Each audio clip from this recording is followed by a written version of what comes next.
The only way to win is to stop playing. The wrench slipped from my hand and clattered against the concrete floor of Patterson's auto shop. Tommy was laughing so hard he nearly choked on his energy drink. "Dude, you gotta see this," he wheezed, shoving his phone in my face. "This couple's getting freaky in the back of an Uber. The comments are brutal." The TikTok played on loop. Two people making out in the backseat of a car while some text overlay mocked the clueless husband at home. The video had 3 million views and climbing.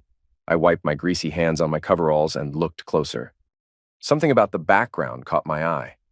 That street sign. That blue house with the crooked mailbox. That was my street. I grabbed Tommy's phone and paused the video. There, parked in the driveway behind the Uber, was my silver Honda Civic with the dented bumper from last winter. The woman in the back seat had blonde hair and a butterfly tattoo on her shoulder. Claire had gotten that tattoo for our 10th anniversary. She said it represented transformation. "You okay, man?" Tommy asked. "You look like you've seen a ghost." I handed back his phone without a word. My hands were steady as I cleaned my tools and clocked out 2 hours early. Patterson didn't even look up from his paperwork when I told him I had to go. The drive home took forever. Every red light felt like an eternity. I kept replaying the video in my head, memorizing details. The timestamp showed it was filmed 3 days ago, Tuesday afternoon, when I was working a double shift. I parked in my driveway next to the same spot where the Uber had been. The house looked normal, peaceful even. Claire's car was gone, probably picking up Maya from school. Inside, everything was exactly as I'd left it that morning. Coffee mug in the sink, Claire's romance novel face down on the kitchen counter, the smell of her vanilla perfume still lingering in the air. I sat at my computer and did something I'd never done before. I took screenshots of our joint bank accounts, insurance policies, and investment portfolios. Then I changed all the passwords and removed Claire's access. 23 years of marriage, 17 years raising Maya. All of it reduced to a viral video where strangers laughed at the stupid husband who didn't know his wife was screwing around. But I did know. I'd known for months. The late nights, the new clothes, the way she looked through me instead of at me. I just hadn't cared enough to do anything about it. That was my first mistake. Claire walked through the front door at 6:30, grocery bags in hand and a smile on her face. She looked radiant, happy in a way I hadn't seen in years. "Hey, babe," she said, kissing my cheek. "How was work?" "Interesting," I replied, setting down my beer. "Want to see something?" I pulled up Tommy's TikTok on my laptop and turned the screen toward her. Claire's face went through several expressions: confusion, recognition, then defiance. "So?" she said, unpacking groceries like nothing had happened. "It's just a video." "It's you, Claire, in the backseat of an Uber 3 days ago?" She laughed, actually laughed. "You're being paranoid." "That could be anyone. The butterfly tattoo says otherwise." Claire stopped unpacking and looked at me with something close to pity. "Oh, Eli, you really think I'd cheat on you? With some random Uber driver?" The gaslighting was so smooth, so practiced, that for a moment I almost believed her. Almost. "Call your sister," I said. "What?" "Call Jessica. Tell her about this crazy video where some woman who looks exactly like you is making out with a stranger. See what she says." Claire's jaw tightened. She pulled out her phone and dialed. I could hear Jessica's voice through the speaker when she answered. "Hey, Jess, you'll never believe this," Claire said, her voice dripping with amusement. "Eli thinks I'm cheating on him because of some stupid video online." "Can you believe it?" Jessica's laughter was immediate and harsh. "Oh my God, seriously? What video?" "Some TikTok where a woman with blonde hair is kissing a guy in a car. He thinks it's me because she has a butterfly tattoo." "Wait," Jessica said, and I heard her tone shift. "Claire, you didn't actually—" "Of course not," Claire cut her off quickly. "But you know how insecure Eli gets." "Remember when he thought I was flirting with the mailman?" More laughter from Jessica. "Men are so pathetic when they're threatened." "Maybe if he paid more attention to you instead of hiding in that garage all day." I closed the laptop and walked outside. The evening air was cool against my face. I sat on the porch steps and waited. 20 minutes later, a black Honda pulled up to the curb. The driver was young, maybe 25, with carefully styled hair and arms covered in tattoos. He wore a gold chain and designer sunglasses, even though the sun was setting. He rolled down his window and honked twice. Claire appeared in the doorway, gave me a look that said, "We'll finish this later." and walked toward the car. "Hey, Ray," she called out, loud enough for the neighbors to hear. "Thanks for picking me up." "Girls' night, you know how it is." Ray grinned and revved his engine. "No problem, beautiful. Anything for you." That's when I stood up and walked over to the car. Ray's window was still down. He looked at me with barely concealed amusement. "You must be the husband," he said. "Claire's told me so much about you." I didn't say anything. I just reached through the window and grabbed him by his shirt collar, pulling him halfway out of the car before driving my fist into his jaw. Ray's sunglasses flew off and his head snapped back. He tried to reverse, but I had leverage now, dragging him completely out of the vehicle. He swung wild, catching me in the ribs, but I'd been working with my hands for 2 decades. I knew how to throw a punch. I dropped him with a straight right to his nose. Crimson splattered across his designer shirt.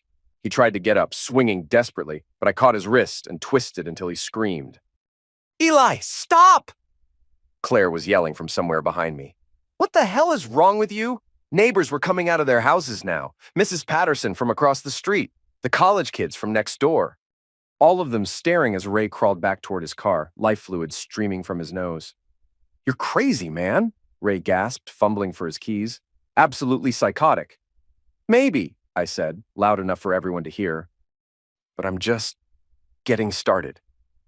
Ray drove away with his horn blaring and his ego in pieces. Claire was screaming at me, calling me names I'd never heard her use before. The neighbors were whispering among themselves, probably calling the police. I walked back into the house, grabbed my truck keys, and left. I didn't look back. Maya was waiting for me at Rosewood High's main entrance when I picked her up the next morning. She slid into the passenger seat without a word, her arms crossed and her expression cold. "Mom told me what you did," she said finally. "I'm sure she did. She said you attacked some innocent guy for no reason. That you're having some kind of breakdown." I stopped at a red light and looked at my daughter. 17 years old, blonde hair like her mother, but with my dark eyes. She'd been my world once. Before Claire turned her against me with whispered conversations and shared eye rolls. "What do you think happened?" I asked. Maya scoffed.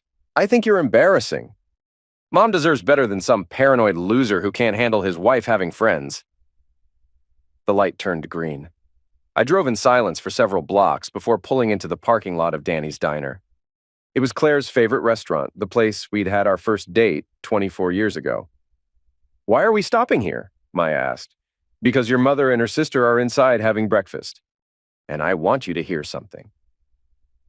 Through the window, I could see Claire and Jessica in their usual booth, coffee cups and plates of food between them. They were laughing about something, heads bent together in conspiracy. "Come on," I said, getting out of the truck. Maya followed reluctantly. I chose a booth 3 tables away, close enough to hear but far enough to avoid being seen. The hostess seated us with our backs to Claire and Jessica. "This is stupid," Maya whispered. "Just listen." Jessica's voice carried clearly across the restaurant. "So what are you going to do about Eli?" "Nothing," Claire replied. "He'll calm down in a few days. He always does." "Remember when he thought I was having an affair with his brother? That was different. You weren't actually sleeping with anyone then." They both laughed. Maya's face went pale. "Ray's good in bed," Claire continued, "but he's not exactly husband material. Too young, too immature, but God, the things he does with his tongue." "Claire," Jessica giggled. Not at breakfast. I'm serious. After 18 years of missionary position with Mr. Excitement over there, it's nice to feel alive again. Ray makes me feel like I'm 25. Maya was staring at her untouched orange juice. Her hands were shaking. "What about Maya?" Jessica asked. "She adores you. Won't this mess her up?" "Kids are resilient," Claire said dismissively. "Besides, maybe it's time she learned that her father isn't the hero she thinks he is. He's boring, Jessica. Deadly boring. He comes home from that garage covered in grease, eats dinner in silence, and falls asleep watching TV. When's the last time he surprised me? When's the last time he made me laugh? So why don't you just leave him? Because I'm not stupid. He's got good insurance, steady job, and that house is in both our names. Ray's fun, but he can't pay my bills. I left $20 on the table and walked out. Maya followed, tears streaming down her face. "I didn't know," she whispered in the parking lot. "Dad, I didn't know she was—" "Yeah, you did," I said, starting the truck. "You just chose her side anyway." The drive to school was silent. When I dropped Maya off, she hesitated at the passenger door. "What are you going to do?" she asked. "I'm going to give your mother exactly what she wants," I said. A life without me in it. That afternoon, I deleted myself from our shared streaming accounts, changed my phone number, and opened a new bank account. I transferred half of our savings, legally mine, and closed our joint credit cards. By evening, Claire was calling frantically, but I had already switched to a burner phone.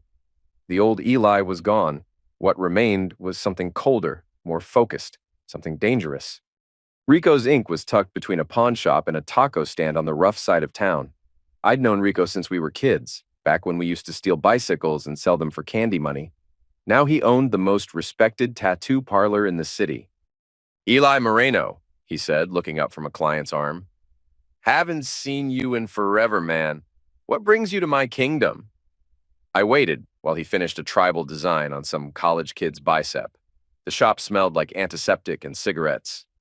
Rap music played softly from hidden speakers. "Need to ask you something private," I said when the customer left. Rico locked the front door and flipped the sign to closed. He opened 2 beers and handed me one. "Talk to me, Hermano." I showed him the TikTok video. Rico watched it twice, his expression growing darker each time. "That's Claire," he said. It wasn't a question. "You recognize the guy?" "Ray Hutchinson. He's been around. Does Uber, DoorDash, whatever pays? Thinks he's some kind of influencer because he's got 50,000 TikTok followers." Rico was quiet for a moment, studying my face. "You want to hear something screwed up?" he said finally. "More screwed up than this. Remember my bachelor party 8 years ago?" I nodded. Rico had rented a cabin up in Pine Ridge. Fishing, poker, too much beer. A weekend of pretending we were still 25. "Your boy Jake was there. Your best man, right? The one who moved to Denver?" My stomach dropped. Jake had been my closest friend since high school. He'd been the best man at my wedding. Maya's godfather, part of our family. "What about him?"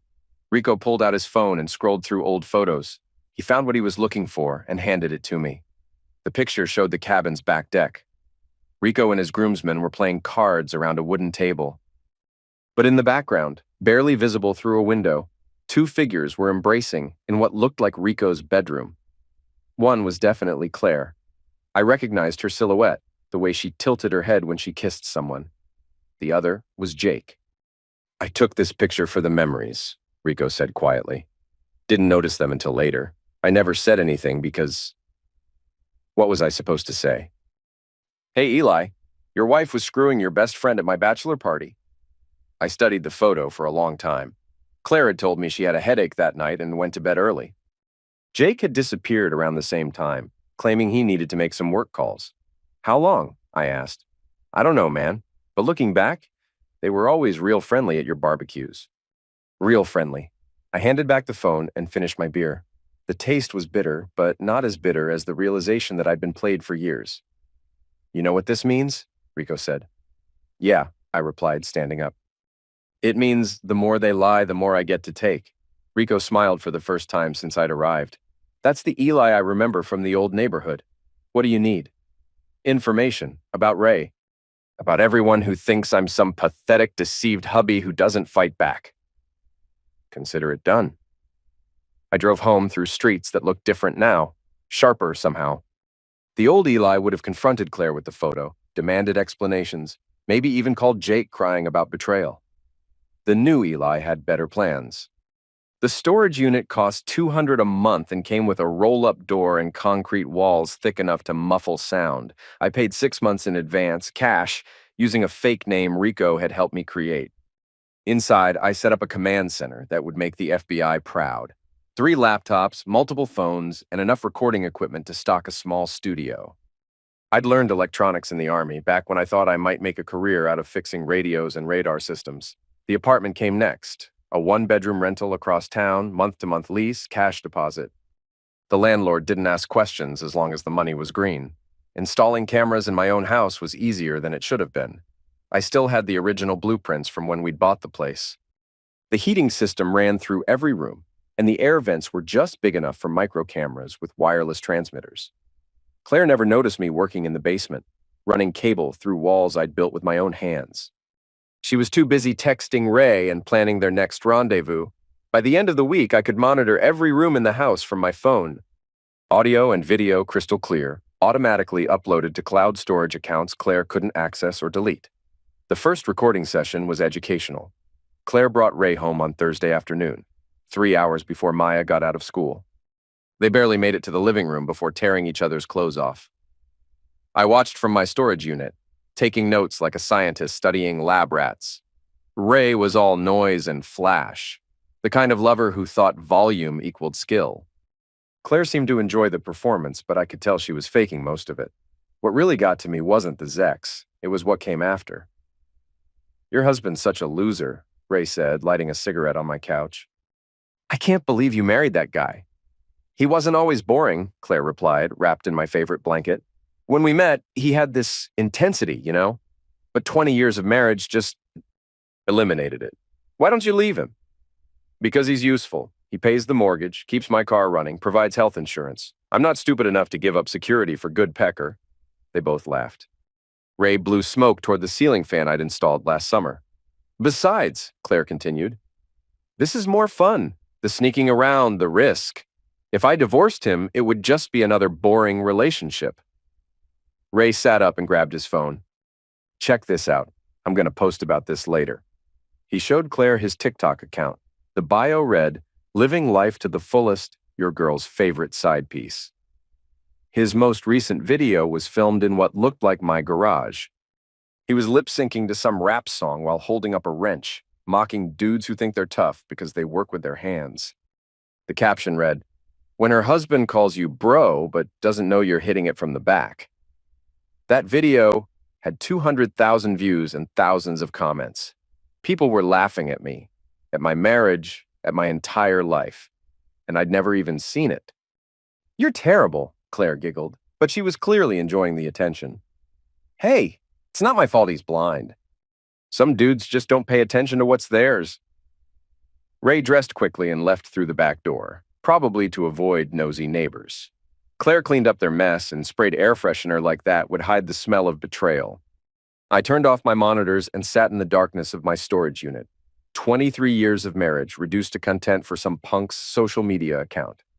But now I had everything recorded, every laugh, every insult, every casual cruelty. And I was just getting started. Thunder Fitness was the kind of gym where serious fighters trained alongside weekend warriors trying to recapture their youth. Ray taught a Tuesday evening boxing class called Street Smart Fundamentals, which was mostly rich kids paying $50 to punch heavy bags and feel dangerous. I signed up under the name Michael Torres, paid cash, and told the front desk I was new to the area. The young woman behind the counter barely looked up from her phone. Ray's class had 12 students, all of them soft and eager to impress their instructor. Ray wore designer workout gear and shadowbox between explanations, showing off combinations he'd probably learned from YouTube videos. "Boxing isn't just about throwing punches," he lectured the group. "It's about confidence, about showing the world you're not someone to mess with. Some people are naturally fighters, others," he looked directly at me, "others need to learn the hard way." I nodded along like the eager student I was pretending to be. Ray ate up the attention, probably thinking he'd found another easy mark to boost his ego. "Pair up for some light sparring," Ray announced. "Nothing heavy, just practice your combinations." When no one volunteered to partner with me, Ray stepped forward with a patronizing smile. "I'll work with the new guy," he said. "Show him how it's done." The other students formed a circle around us. Ray put on headgear and handed me a pair that smelled like disinfectant and other people's sweat. "Remember," he said loudly enough for everyone to hear, "this is just practice. No need to prove anything. Some of us are natural athletes, others just need to accept their limitations." I slipped on the gloves and adopted a loose amateur stance. Ray immediately began showing off, dancing around me with exaggerated footwork, throwing combinations at half speed. "See that footwork?" he called to the class. "That's what 20 years of training looks like." Can't teach natural talent. He'd made 2 mistakes. First, he assumed I was helpless because I looked ordinary. Second, he started believing his own hype. I let him play for 30 seconds, taking light jabs and moving awkwardly like someone who'd never been in a fight. Ray grew more confident, throwing harder shots, talking more trash. "This is what happens when you don't take care of yourself," he announced, landing a jab to my shoulder. Some guys just accept being beta males their whole lives. That's when I decided he'd had enough fun. Ray threw a lazy left hook, telegraphing it from 3 zip codes away. I stepped inside his guard, deflected the punch, and drove my right hand into his solar plexus.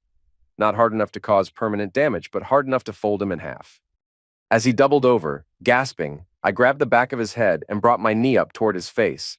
At the last second, I pulled it, letting my kneecap tap his forehead just hard enough to make a point. Ray staggered backward, eyes wide with shock. The casual arrogance was gone, replaced by something close to fear. "Lucky shot," he wheezed, trying to regain his composure. I didn't give him the chance. I moved forward with combinations I'd learned in the Army, back when fighting wasn't a hobby but a survival skill. Jab, cross hook, slipping his desperate counters, controlling distance and timing like he was moving through molasses. Ray swung wild, trying to catch me with something big and sloppy. I ducked under his haymaker and came up with an uppercut that snapped his head back. Not enough to knock him out, but enough to scramble his brain for a few seconds. The gym went dead quiet, except for Ray's labored breathing. He was still standing, but barely. His designer shirt was soaked with sweat, and his perfect hair was plastered to his scalp. "That's enough," someone called from the crowd. But Ray wasn't done embarrassing himself. He charged forward with his head down like an angry bull. I sidestepped and let his own momentum carry him into the heavy bag behind me. He bounced off and hit the mat hard. "Stay down," I said quietly. Ray tried to get up, slipped, and fell again. The second time he managed to reach his knees, he stayed there, breathing hard and staring at the floor. I pulled off my gloves and headgear.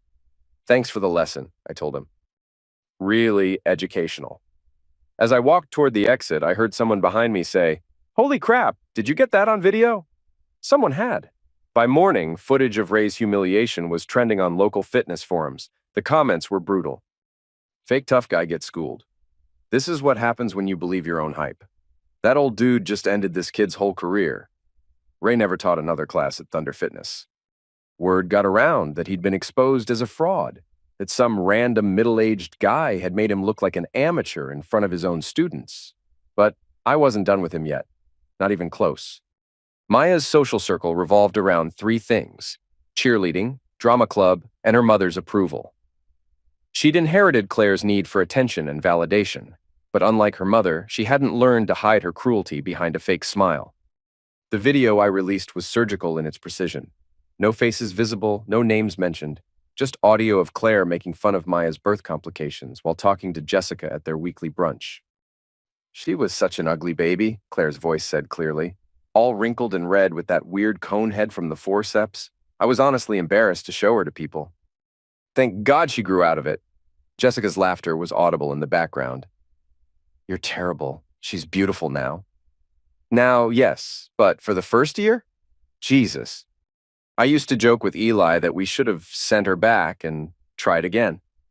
The recording was real, captured just last week through the restaurant's ambient audio. I cleaned it up, amplified the relevant parts, and posted it anonymously to several social media platforms with the caption, "When your mom thinks you can't hear her." Within hours, it had spread through Maya's school like wildfire. Teenagers were vicious when they smelled plasma in the water, and this was pure chum. Maya's friends started distancing themselves immediately. Group chats went silent when she joined. Invitations dried up. Teachers looked at her with pity instead of respect. The cheerleading squad was the worst. These girls had grown up together, shared secrets and sleepovers and first crushes. But high school loyalty was paper thin when reputation was on the line. I watched it all unfold through Maya's social media accounts. Her desperate posts trying to explain, to defend her mother, to maintain some dignity. Each attempt only made things worse. "My mom was just joking," she wrote on Instagram. "She loves me." This is taken out of context. The comments were merciless. "Your mom called you ugly at LOL. Imagine being embarrassed by your own baby. At least now we know why you're so insecure." Maya's grades started slipping. She quit drama club. Even her teachers began treating her differently, like she was fragile, damaged goods. 3 weeks after the video dropped, my burner phone buzzed with a text from an unknown number. "Did you do this?" it read. I knew it was Maya. She'd probably gotten a new phone to avoid the maltreatment on her regular number. I didn't reply immediately. Instead, I drove to our old house and watched through the cameras as she sat in her room, crying while Claire yelled at her about bringing shame on the family. "This is your fault somehow," Claire was screaming. "You must have said something, trusted the wrong person. Now everyone thinks I'm a terrible mother." Maya tried to defend herself, but Claire wasn't listening. She was too busy playing sufferer, making her daughter's pain about her own reputation. That night, I sent Maya a package with no return address. Inside were dozens of photos from when she was little. Maya at age 5, gap-toothed and grinning, wearing a homemade cape and a construction paper crown. The caption on the back read, "Daddy's hero," in my handwriting. Maya at 7, helping me build a treehouse in the backyard. Maya at 10, falling asleep in my lap while we watched cartoons. Maya at 12, hugging me after I scared away some boys who were bullying her at school. Pictures of a little girl who used to think her father hung the moon before her mother taught her that love was conditional and loyalty was a commodity to be traded. At the bottom of the box was a note. "I did love you once." That was real, even if nothing else was. My phone buzzed again that night. "I'm sorry, Dad. I didn't know she was like this." But I knew Maya's apology was too little, too late.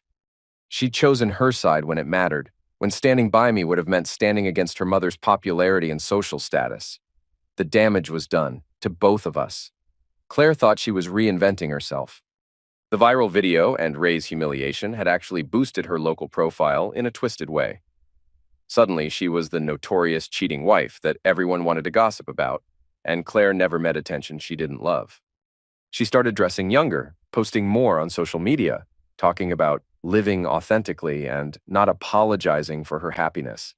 It was pathetic, but it gave me the opening I needed. The fake company was Rico's idea, but I made it real. Digital Renaissance Consulting had a professional website, LinkedIn profiles for fictional executives, and a business address at a co-working space downtown. We even had business cards and a company credit card. My fictional identity was David Kim, a marketing consultant who specialized in personal brand transformation for women in transition. I created testimonials from satisfied clients, before and after case studies, and a waiting list of women, supposedly desperate for my services. Claire took the bait faster than a starving fish. I approached her at Starbucks, recognizing her from mutual friends and praising her courage in living her truth despite social judgment. Within 10 minutes, she was telling me her life story and complaining about how misunderstood she was. "I'm tired of being seen as the villain," she said, stirring her latte with manicured nails. "People don't understand that sometimes you have to choose happiness over other people's expectations." "Absolutely," I agreed, pulling out my tablet. "That's exactly why I started this company. Women like you need better representation in the digital space. You need to control your own narrative." I showed her testimonials from other clients, actually profiles I'd created of fictional women who'd transformed their online presence after messy divorces or affairs. Claire was practically salivating. "How much does something like this cost?" she asked. "For a comprehensive rebranding package? Normally $50,000. But I see real potential in your story. I could do it for $35. Claire's eyes widened. "That's a lot of money." "It's an investment in your future. Think about it. Book deals, speaking engagements, maybe even a reality show. America loves a woman who owns her mistakes and comes out stronger." I could see her mentally spending the money already. Claire had always craved fame, had always believed she was destined for something bigger than being a mechanic's wife in a small town. "What would I have to do?" she asked. "Sign an exclusive representation contract. Give us full control over your digital presence for 12 months. We handle everything. Social media, interviews, brand partnerships, the works." The contract I presented looked professional, full of legal jargon and official-sounding clauses. Claire read maybe half of it before signing, too excited about potential fame to notice the language that gave Digital Renaissance Consulting exclusive rights to her name, image, and story. What she didn't read was the clause that made her financially responsible for any marketing investments that didn't result in profit, or the part that gave the company rights to release any and all promotional materials created during the contract period. Claire paid the $35,000 down payment with money from our joint savings account. money she technically had legal access to but had never touched before. She was so eager to become famous that she didn't question where a marketing company would get the capital to invest in her story. For 2 weeks, I actually delivered on my promises. Professional photo shoots with a photographer Rico knew. Social media posts that made Claire look sophisticated and empowered. A fake interview with a lifestyle blogger about finding yourself after marriage. Claire was in heaven. She bought new clothes, got her hair styled, started talking about moving to Los Angeles to be closer to entertainment industry opportunities. Then I pulled the rug out. The first sign of trouble was an email from Digital Renaissance's legal department informing Claire that initial market research showed limited commercial appeal for her brand. Focus groups had responded negatively to her story, finding her unlikable and self-serving.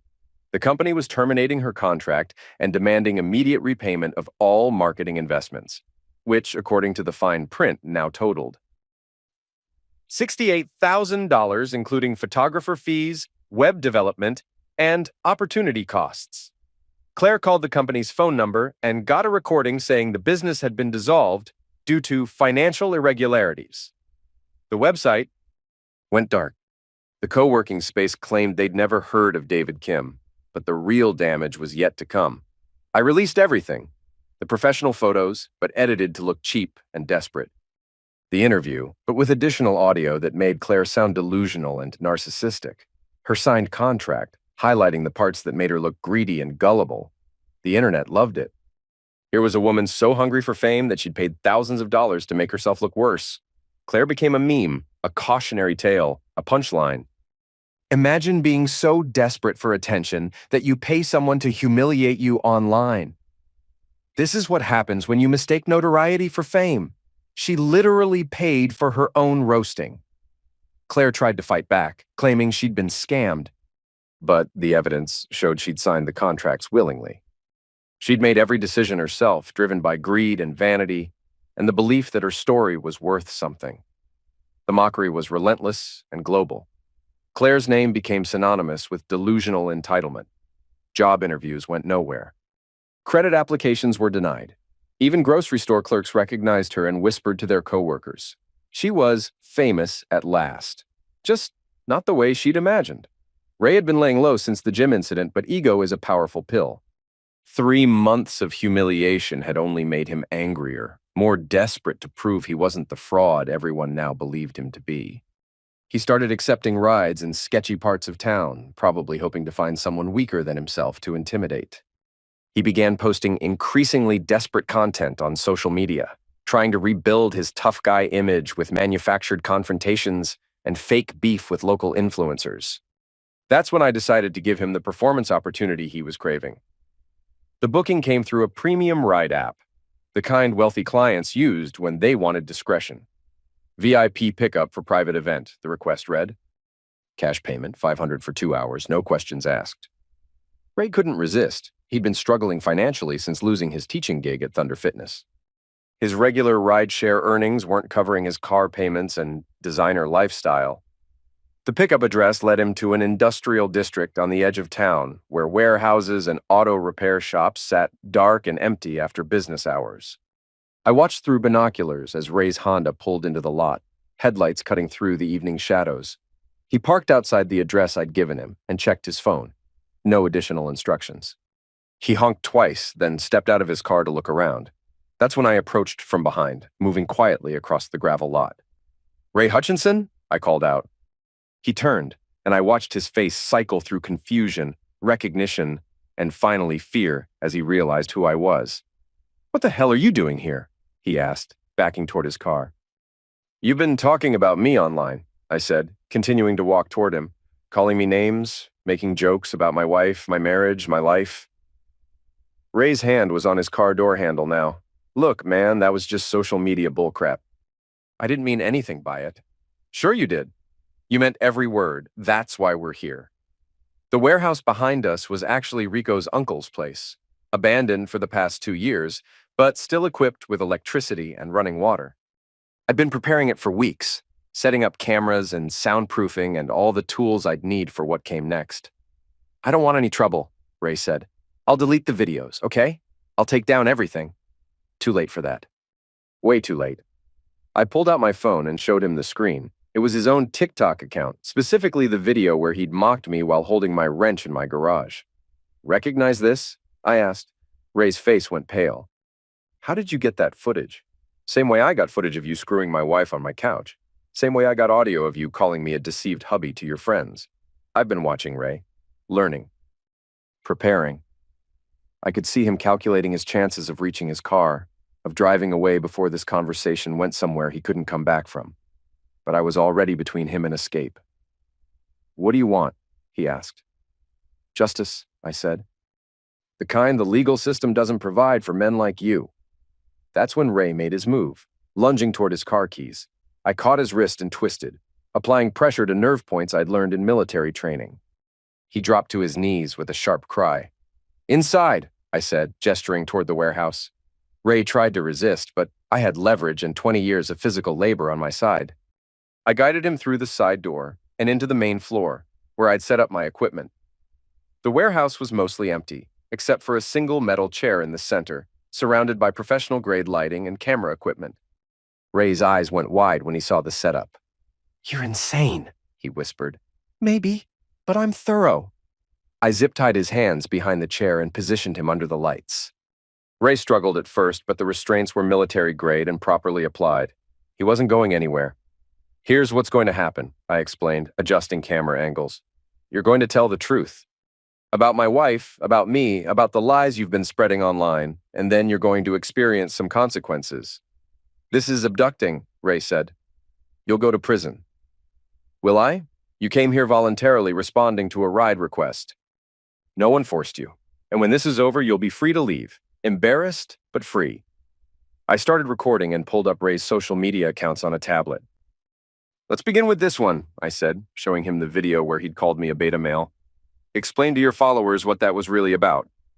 Ray refused at first, clamping his mouth shut like a defiant child. That's when I picked up a bucket of kitchen scraps. Rotting vegetables, spoiled milk, coffee grounds, and worse things I'd been collecting for weeks. You've got two choices, I said. Talk or wear this. The smell alone made Ray gag. When I tipped the bucket slightly and let some liquid drip onto his designer shoes, he broke. Okay, I'll talk. Just keep that crap away from me. For the next hour, Ray confessed everything.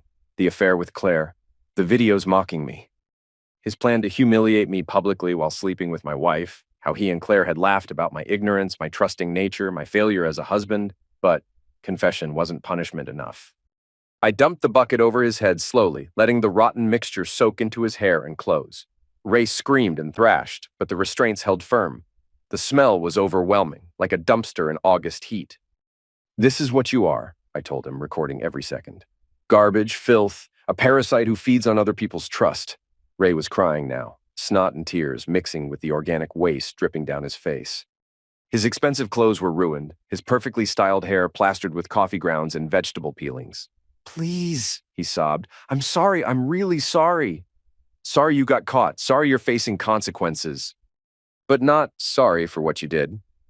I left him there for another hour, letting the humiliation sink in while I edited the footage. By the time I came back, Ray had stopped struggling and was just sitting in defeated silence. One more thing, I said, cutting his restraints. Delete your social media accounts. All of them. Tonight. Ray nodded frantically, his hands shaking as he pulled out his phone. I watched as he deleted TikTok, Instagram, Twitter, everything that had fed his ego and enabled his cruelty. If I see you online again, I said, if I hear you talking about me or my family, if you so much as mention my name to anyone, this video goes viral, understand? Ray nodded and stumbled toward the door, still dripping with garbage. He looked broken, diminished, like a deflated balloon. Oh, and Ray? I called after him. Stay away from my wife. She's not worth what I'll do to you next time. He ran to his car without looking back, leaving behind only the smell of rotting food and shattered pride. The next morning, local social media was buzzing with rumors about Ray's sudden disappearance from the internet. People speculated about pill problems, legal troubles, or mental breakdown. The truth was simpler. He'd finally met someone who didn't find him amusing. Jessica's birthday party was the kind of gathering Claire lived for, 30 adults pretending to have fun while judging each other's life choices. It was held at Jessica's house, the same place where Claire had laughed about my ignorance over mimosas and eggs Benedict. I wasn't invited, obviously. Claire had made sure her family knew I was persona non grata, the crazy ex-husband who'd lost his mind and couldn't handle his wife's happiness. But I came anyway. I walked through the front door like I belonged there, carrying a bottle of expensive wine and wearing my best smile. The conversation stopped dead when people saw me. Eli? Jessica's voice was sharp with surprise and worry. What are you doing here? Celebrating, I said, setting the wine on the kitchen counter. It's a party, right? Claire appeared from the living room, her face flushed with anger and embarrassment. She was wearing a tight red dress that showed off her figure, probably hoping to impress some man who wasn't her husband. You need to leave, she said loudly enough for everyone to hear. Right now. I brought a gift, I replied, pulling out my phone. Something everyone should see. Before Claire could stop me, I connected my phone to Jessica's smart TV via Bluetooth. The screen lit up with footage from inside our house, high-definition video of Claire and Ray on our living room couch. But this wasn't just Zex. This was the conversation afterward, where Claire had called me a loser and laughed about my ignorance, where Ray had boasted about fooling the pathetic husband who paid for everything. The party guests watched in stunned silence as my wife's betrayal played out in surround sound. Claire's parents, her siblings, her friends, all of them hearing the truth about what she really thought of her marriage and her family. Turn it off! Claire screamed, lunging for the TV remote, but I wasn't done. The next video showed Claire's confession to Jessica at the diner, admitting the affair and explaining how she was using me for financial security while getting her thrills elsewhere. I never loved him, Claire's voice said clearly through the speakers. Not really, he was just safe, reliable, a good provider. But Ray makes me feel alive. Jessica's face went white. She'd been caught on camera laughing along, encouraging her sister's deception, helping plan the lies that kept me blind to the truth. This is illegal, someone shouted from the crowd. You can't record people without consent. Actually, I can, I replied calmly. It's my house, my cameras, my property. Everything here was recorded legally on premises I own. That's when Ray burst through the front door, probably summoned by one of Claire's frantic texts. He looked like hell, thinner than before, jumpy, constantly checking over his shoulder like he expected ambush.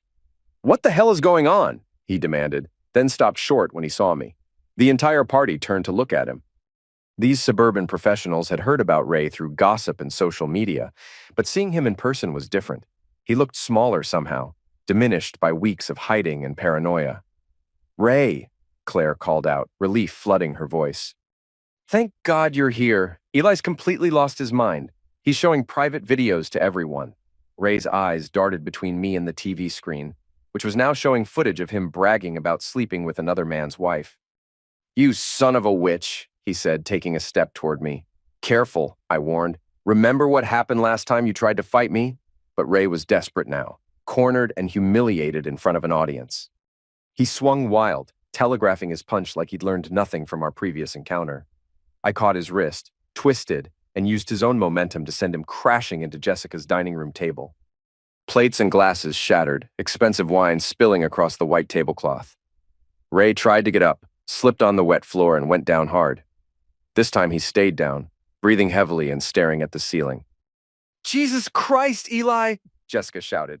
You're going to eliminate someone. I'm not going to eliminate anyone, I replied, straightening my shirt. I'm just defending myself. Claire was crying now, mascara running down her cheeks as she knelt beside Ray. Her perfect party dress was stained with wine, and her reputation was in ruins. Why are you doing this to us? She sobbed. We never meant to hurt you.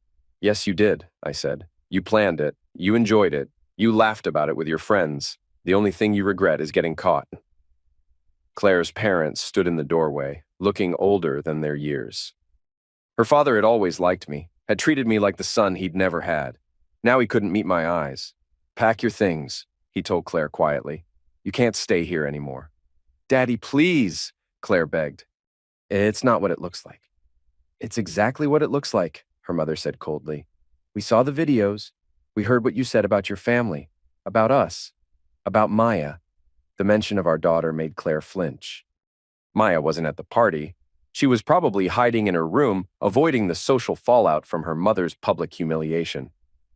Get out, Jessica said, pointing at the door. All of you, just get out. I picked up my phone and headed for the exit. As I passed Claire, she grabbed my arm. Please, she whispered. Can't we work this out? Go to counseling or something? I looked down at her, really looked at her for the first time in months. She was still beautiful, still the woman I'd fallen in love with 24 years ago. But something fundamental had broken between us. Something that couldn't be repaired with apologies or therapy. You already made your choice, I said. Now, live with it. I walked out into the night air, leaving behind the wreckage of my marriage and the shocked silence of people who'd finally seen the truth. Behind me, I could hear Claire crying and Ray groaning as he tried to stand up. But I didn't look back. I was done looking back. The voicemail came at 3 a.m, when the world was quiet and my phone was the only light in my dark apartment. Dad, it's me. Maya, I know you probably don't want to hear from me, but I had to call.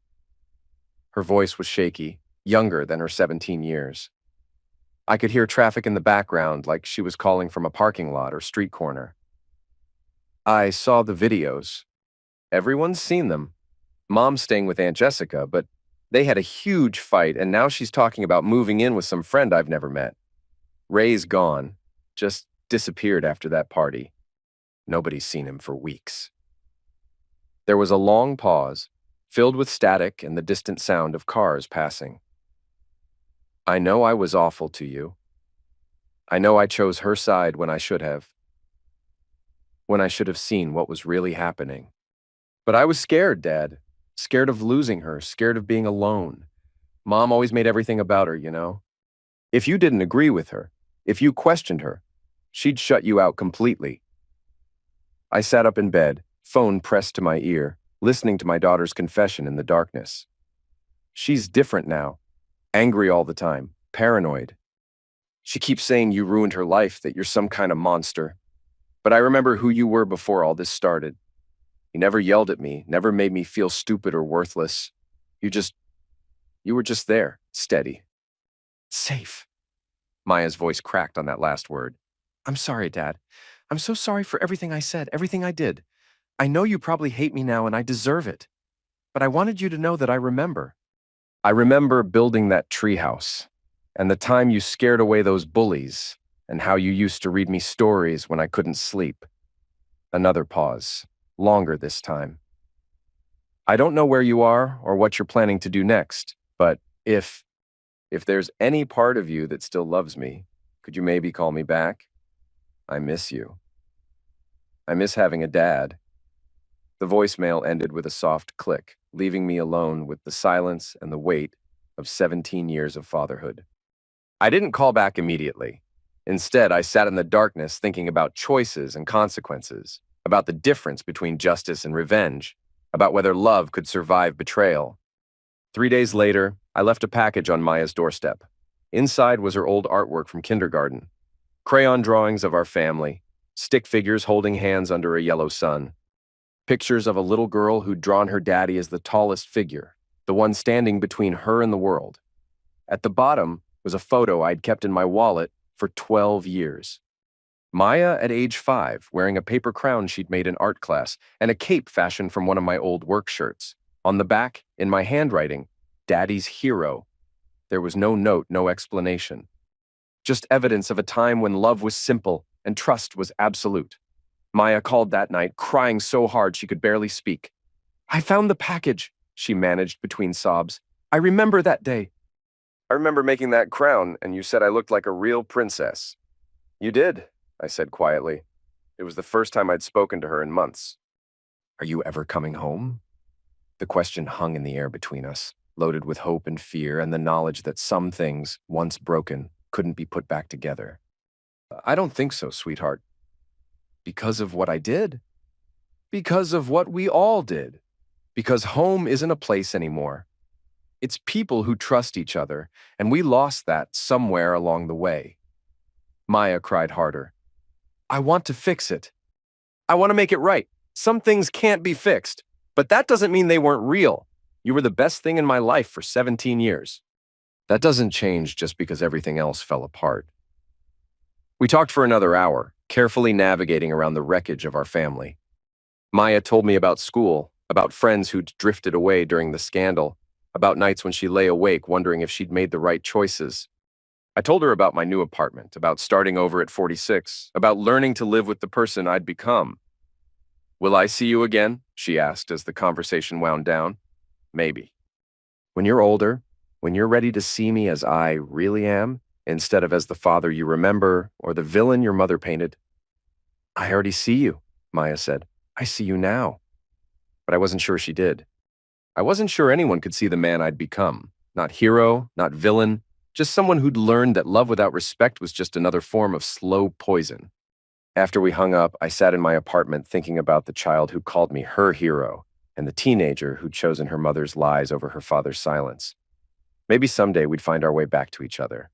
Maybe not. But at least now she knew the truth. I'd loved her once, completely and without reservation. And somewhere, buried under months of anger and revenge, I loved her still. The train station at dawn was almost empty, just a few early commuters clutching coffee cups and checking their phones. I sat on a wooden bench with a single duffel bag at my feet, watching the sun rise over tracks that stretched toward cities I'd never seen. My ticket was for Denver, though I might not stay there long. Rico had given me contacts in Colorado, people who needed skilled mechanics and didn't ask too many questions about the past. The 6:15 train pulled into the station with a grinding of metal and a hiss of hydraulic brakes. I picked up my bag and walked toward the passenger car, thinking about the life I was leaving behind. That's when I heard a voice behind me. "Excuse me? Are you the guy from the gym video?" I turned to see a young man, maybe college age, holding up his phone like he was trying to place my face. "You know," he continued, "the one where you knocked out that TikTok dirtbag? That was epic, man." That guy had it coming. For a moment, I considered denying it, pretending to be someone else. But lies had destroyed my marriage and poisoned my relationship with my daughter. I was done with deception. "Yeah," I said. "That was me." The kid grinned and held out his phone. "Could I get a selfie? My friends will never believe I met you. You're like internet famous." I looked at the phone, then at the train that was loading passengers for departure. 6 months ago, I would have been horrified by the attention, embarrassed by the notoriety. Now I just felt tired. I said, shouldering my bag. But not anymore. I climbed aboard the train without looking back, found a window seat, and watched my hometown disappear behind the morning haze. There was no dramatic music, no moment of profound realization, no sense of closure or new beginning. Just a man on a train, carrying everything he owned in a single bag, heading toward an uncertain future. The conductor came through, checking tickets. An elderly woman across the aisle asked if I was traveling for business or pleasure. A child behind me kicked my seat until his mother made him stop. Normal life, anonymous life, the kind of ordinary existence I'd taken for granted before my world exploded into viral videos and public humiliation. As the landscape rolled past my window, fields and forests and small towns where people lived quiet lives away from social media and manufactured drama, I thought about Claire and Maya and the man I used to be, the husband who'd trusted too much, the father who'd loved too quietly, the fool who'd believed that loyalty was a virtue instead of a weakness. That man was gone now, left behind with everything else I'd discarded. What remained was something harder, more focused. Someone who understood that respect was more valuable than love, that silence was more powerful than words, that sometimes the only way to win was to stop playing the game entirely. The train picked up speed, carrying me toward whatever came next. I closed my eyes and let the rhythmic clicking of wheels on rails drown out the voices in my head, Claire's laughter, Maya's tears, Ray's boasts, the endless commentary of strangers who'd turned my pain into entertainment. When I opened them again, the sun was higher and the landscape had changed. New territory, new possibilities. Somewhere behind me, Claire was probably planning her next move, looking for another man to provide what I no longer would. Maya was getting ready for school, navigating the social fallout of her mother's choices. Ray was hiding in whatever hole he'd crawled into, afraid to show his face online or off. But their stories were no longer mine to tell. I was just a passenger now, riding toward a horizon that held no promises and no guarantees. The man who'd built tree houses and scared away bullies who'd worked double shifts to pay for dance lessons and college funds, who'd believed in forever and happily ever after. That man had gotten off at an earlier stop. What remained was something simpler and more dangerous. A person who'd learned that love could be weaponized, that trust could be monetized, that sometimes the deepest wounds came from the people who claimed to care about you most. The train rolled on through the morning light, carrying me away from everything I'd ever known toward everything I'd never imagined. And for the first time in months, I wasn't looking back.